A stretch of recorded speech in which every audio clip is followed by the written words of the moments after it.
It can be really frustrating if you want to play your PlayStation 5 and you run into an error code.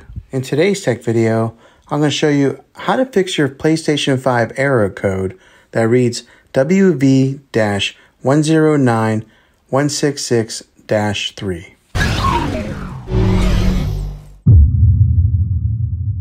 I'm going to show you a few different things to try to help you get your PlayStation 5 back up and running again. The first method is the easiest one to try, and that's to unplug the PlayStation from the wall outlet and wait 60 seconds. Now don't be impatient here, wait the whole 60 seconds, then plug it back in. If your PlayStation is working again, great. If not, let's go ahead and move on to the next method. Find your router or modem that is giving you Wi-Fi and unplug that for 60 seconds. Then plug it back in. You have to wait a few minutes for it to connect and get back online, but when it does, check your PlayStation then and see if it works. If it doesn't, let's go ahead and move on to this next method. We are going to do a reset of your PlayStation 5, which means that you'll have to log back in with all of your credentials afterwards, but it'll be an important troubleshooting method. Press and hold the power button on your console and wait until you hear 2 beeps, then release it. Next, connect your PlayStation 5 controller using the USB cable. Then press the PlayStation button that's in the middle of the controller. You will get a menu that'll pop up and you'll want to go to option number 6, which says Reset PS5.